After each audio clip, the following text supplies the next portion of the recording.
Hey, what's up, everyone? My name's Lionel. I'm your host for LT Productions, and you are watching I Watch You Watch. We are covering part two of my review of Single Man Problems. This is volume one, which is currently on Tubi. And of course, I said don't turn a nose up at it because it's pretty good. Anyways, I'm just going to give you the conclusion of everything, but I appreciate everyone for coming to my channel. Please like, comment, and subscribe. All right, so this is right after Ronnie. Well, let me first just apologize. You were supposed to get this, I think, last week. What happened was I did record, and then all of a sudden I accidentally deleted it. I tried to recover it, but I couldn't. And at the time, I just didn't have the time to record again, so I had to do it at this point. I do apologize in regards to that. All right, so now let's get into it. All right, so where we left off is in the kitchen where Ronnie and Curtis is at. Lauren's there. Curtis wants Lauren to take some of his food, and she says she doesn't want her stomach to hurt. So that does disappoint Curtis, and then she ends up leaving after the little cattiness she had with Ronnie. So as soon as Lauren leaves, he's like, "Whoo, I thought she would never leave." Then he starts talking about, "Oh, well, I guess you were really putting on a show last night. You know, I was fantasizing." So right there, I got to put a pin. Obviously, when you look at what's going on, there's been some flirtation between Curtis and Ronnie. We've established that obviously Curtis and Ronnie have been something in the past. But for you to say that boldly, but you wait until the girlfriend leaves, there's been a lot of flirtation going on behind the scenes. I was like, okay, okay, sir. Curtis ends up having a spoonful of his food and tells Ronnie to taste it. Ronnie tastes it, and he's add a little salt. And then there was this close moment where you're like, ooh, you can really see and feel the sexual tension between each other. It's like, oof. Ronnie ends up breaking away before something happens, and then Curtis ends up saying in a more lower tone and leans up against the wall, saying, "Thank you." And it's very seductive. You know that there's this powerful moment of heat, like there's a buildup going on right now. Ronnie ends up doing some more flirtation. He says, "You can thank me by toning it down in the bedroom. Or you can turn it up on me or with me on the couch." I said, Lord, Lord, Lord, Lord. But it's up to you. No pressure. Obviously, we're building up to something. All right. So then Ronnie all of a sudden says, "What's that?" And Curtis was like, "What? You don't hear that?" "Hear what?" "You don't see that, I think. Hear or see, whatever. Your customers." And basically, Ronnie is building up Curtis's faith in actually getting his dream, which obviously is to run a restaurant. I wish Ronnie had that for himself. Yes, he's got people that he can lean on if he needs somewhere to stay. But who is building you up? I'd like to see it if that is true. You know, I don't even see anyone really building you up with you being a writer. Obviously, there's got to be some love between you and Curtis because you believe in his dream and Lauren doesn't. So Ronnie ends up just breaking away from him because there is still a lot of tension there, and he goes job hunting. He comes back home from job hunting, and he sees his laptop open. And at this point, he's yelling for Curtis, and Curtis is like, "What's up?" after he's getting out of the shower with the towel, with no shirt on. And basically, he questioned him about his laptop, and basically, he broke rule number one, or one of the rules about privacy. He said there wasn't really nothing to it, nothing serious, blah, blah, blah. They have this little exchange. So Ronnie ends up grabbing his towel, and he's ready to take a shower. And Curtis lets him through. So Ronnie gets in the shower, and all of a sudden, Curtis calls for him. He goes into the bathroom, and he moves the shower curtain, and the rest is history, y'all. So I guess after months of flirting, because it's been 3 months, Something had to take place. So we move on to Melinda. This is Emmanuel's ex-girlfriend. His sister Victoria calls and basically, well, she's asking, have you heard from Emmanuel? And she said, no. Is there anything wrong? And then we cut from that scene. So I don't know what happened. Hopefully he's not depressed or anything, but we shall see. So the next morning, we find Curtis and Ronnie in bed, snuggled up. And then all of a sudden they start playing in the bed, and then Ronnie falls out of the bed. I think that was symbolic to come back to reality, because at that point, I think, we see Ronnie in a different position. He's sitting upright in the bed and obviously frustrated. And really, he's trying to tell Curtis, you can't have the best of both worlds. I mean, you need to really live in your truth. At this point, they realize it's 1 p.m. in the afternoon. So I need to know how many rounds y'all went. Because, Lord, you didn't even know it was afternoon. And Roddy, you don't even have no job. So why are you tired? Why was y'all laying up? So I know y'all been staying up all night. Lord, so he had an interview he had to go to. He doesn't get there till 3 when his interview was at 1 p.m. And he thought he was going to get an appointment. And really, they just said no. No. So we're back to Melinda. It looks like this was at Melinda's place. She's calling Emmanuel. She leaves a message. She's kind of scared of doing it, but she does. Just asking how you're doing. Please give me a call. Ronnie comes back home, and Curtis and Lauren are doing couple things. And basically, Ronnie is ruining their night, and Curtis tells him to go. Curtis goes after him. And of course, Lauren is upset. You got to run after him, blah, blah, blah, blah. I mean, he's still his roommate or whatever. Some type of courtesy or respect is owed Lauren, no matter how frustrated you are at him, basically. So he goes downstairs outside and tells Ronnie, hey, look, today is our 6-month anniversary, and we just need some time to chill. He did say something like, you're ruining everything right now. Just are messing things up for me right now. If you just have someplace else to stay tonight, it would be cool. Ronnie does agree to that. Then he has to get his bag, and of course he's still frustrated because he knows what's going to happen. Lauren's going to still go off, whatever. So Ronnie goes to another friend's house. It's Xavier. We first met at the door with Monty, which is Xavier's boyfriend. Xavier comes out of the room, and next thing you know, him and Monty are just engulfed in PDA. I'll just say that much. And then Xavier had to break him up, blah, blah, blah, blah. So basically, Xavier knows what's up. And he didn't have to be told anything. Curtis is with Lauren, and he needs a place to stay. And, of course, the couch is his. So, the next morning, there's 2 other guys that are at Xavier's. Danny and Aaron, and basically they're making fun of him, Ronnie, because he's in love with a DL guy. Now, Curtis is texting Ronnie. I guess this has been a couple of days or so. He's asking where you are at, da-da-da-da-da, are you okay, da-da-da-da-da. So Xavier texts him back. It's like some type of push-pull flirt thing that they got going on. I think he was glad that Curtis was worried about him and glad that he put him on ice for a few days or whatever, just for him to text him back. So they were going back and forth, and it looks like however he felt the other day about Curtis and how he felt treated, that's gone away. And now he wants whatever he wants with Curtis again. All right, so Xavier, he calls a meeting with Ronnie, Aaron, and Danny, and he's handing out different pamphlets. It has to deal with PrEP.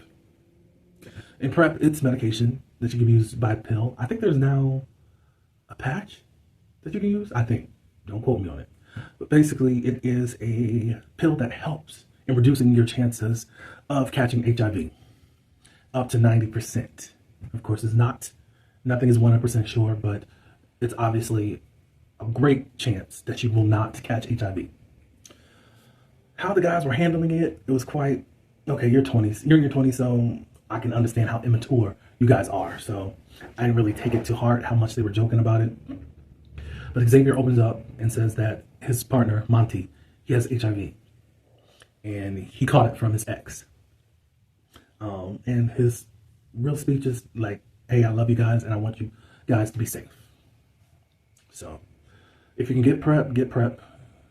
If you're being sexual, still wear condoms, even though some people think that they don't need to wear condoms now that they got PrEP. No risk is too big for you not to keep yourself safe at all times. So I'm glad that this was part of this volume 1, and it needs to be spoken a lot more. So thank you, Mr. Bobby Ashley. Let's see. Okay, so Ronnie goes back to Curtis's, and at this moment, Curtis is kind of like, I've been worried about you, blah, blah, blah, blah, blah. And Ronnie's first thing was, when's the last time you got tested? Curtis does bring up later on about, no hi, hello, just, you came here with this? So he basically, well, Ronnie says that it's been a while, I don't know. We find out that Curtis and Ronnie do not use condoms. He does use them with Lauren, and he says that they use condoms because he doesn't want to get pregnant. That's your only what is it, boundary that you have at being sexual. Ronnie also knows that Curtis has other sexual partners. At least how he alluded to things, like if it was just you and Lauren, and then Curtis and you and Curtis and Lauren, nothing's going around because he doesn't suspect that Lauren is out cheating. So I'm assuming that Curtis has other lovers that he does mess with. So if your intellect or your mentality is just, I don't want to get a woman pregnant, and that's why you don't have a condom on, I pray for your future. That's all I got to say. So they're not ready to have a baby, blah, blah, blah, blah. And Ronnie says, I'm at risk because you're at risk. And then Curtis is like, okay, so when we do it again, we will use condoms. And Ronnie was like, no, you're not getting it. What am I not getting? Me or Lauren? What? And then he says, who's baby, Curtis? I came through the door and you were yelling baby. You didn't know if it was me or Lauren. Who's it going to be? So Curtis walks away. So this is the second confrontation that we've seen where Ronnie is asking, or at least it was soft. This is a more aggressive. We'll see what happens in a few about where this leads up to. So I guess whatever the next time, Ronnie is typing on his laptop. He gets a little excited because now he's finished a part of his screenplay. And then we hear Curtis and Lauren are fighting. Specifically, we hear Lauren saying, I'm tired. And then he's like, what? I'm tired because you're not doing anything. And every time I talk to you about it, you play dumb. And da, da, da, da, da, da. Why does he always have to be here? Basically, they're talking about Ronnie. Then she comes out the door.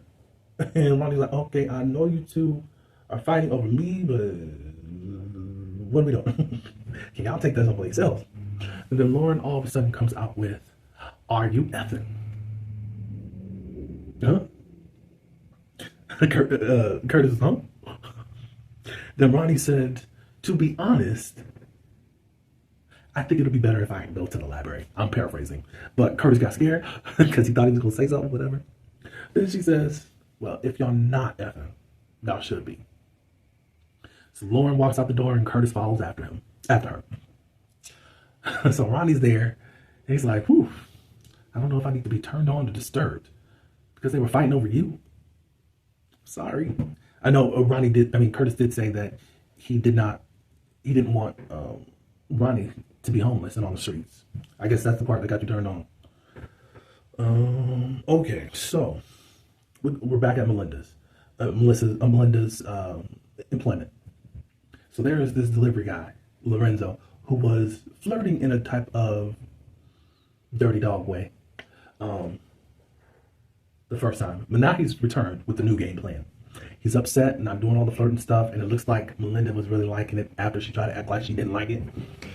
So he comes in all upset. Then she sits him down and they talk, and it's about Lorenzo Jr. Oh, you have a child? No, I have a dog. So he basically, Melinda eats all that up. And she said, I can come by, to help and da da da da. He was saying that he didn't have any family around, da da da da, or friends that could help her understand what's going on. So she offers to come by. So as Lorenzo is leaving, Melinda says, "If you're lying about this dog, I want to kill you." And then you see the. It was all a gimmick to try to get Melinda. Crazy dude. So then he calls his friend on the elevator saying, "I need to borrow your dog for a couple of days, for a couple of weeks." Crazy. All right. So meanwhile, back at the ranch, Toxic Ranch, Ronnie's sitting there watching TV, having a good old time. Then here comes the Lovebirds back together. What is it? Better than ever. Um, they're watching. I don't know if they were loud or whatever, but basically, I think Ronnie was like, "Please move it along" or whatever. But anyways, Lauren comes to sit on next to him on the couch, and she was like, "Oh, what are you watching?" A Different World. And then she starts talking about the show. Ooh, like she's really interested. And then she puts her hands up like this, and it's got a ring on it. Ronnie ends up catching it, and he said, "What is that?" Then Lauren starts with her crap. But just basically, the boy is mine. I'm wife now. It's over. I said, my God. Lauren, do you really think you got a prize? Like, you act like you just won. My God. So Lauren ends up going outside, taking the trash. Curtis looking like he don't know what to do and has his head down low. And Ronnie wants answers. He packs up his stuff. Ronnie does. And he asks Curtis, "How much did that ring cost?" $900. They said, $900? You mean the $900 that I gave you to invest into your restaurant? That's low, sir. Curtis, that is low. Why would you do that? That's so crazy. Just basically, you're stupid. You're just trying to ruin your life over a bitch. Don't call her that. Then, of course, Ronnie's going off, blah, blah, blah, blah. And then Curtis comes back with, "At the end of the day, I am a man." and you're a man that is gay, Ronnie says. "You like niggas. Get it through your head." Sorry, YouTube. It's like, sir, hang it up. Hang it up. I don't know whose dream you're trying to live for, but this isn't going to work. You are upset that it's like you had to do this in order to keep Lauren. That's crazy. And then upset that you know that you were going to make this Ronnie upset. The struggle is real. So Ronnie leaves. All right, so Melinda. She's called, however, Lorenzo calls her, or she calls him. They're on the phone, she's ready to leave her job, and she says, "I'm coming to visit you and little Lorenzo." And as she's walking out of her office door, they're talking, da da da da. All of a sudden, Emmanuel appears. He gets down on one knee, ready to propose. So we know that Ronnie has no place to go. He ends up walking, and it's towards a homeless shelter. It looks like one of the shelter helpers was out there, like, "Are you okay? If you need space, you only got like 15 minutes.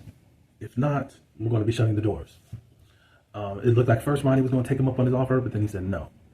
The screen goes black, and we hear Ronnie calls his mother. Now, the one thing I did not mention throughout this whole review is that his mother has been like this voiceover, has been calling Ronnie, and calling Ronnie. "How are you doing?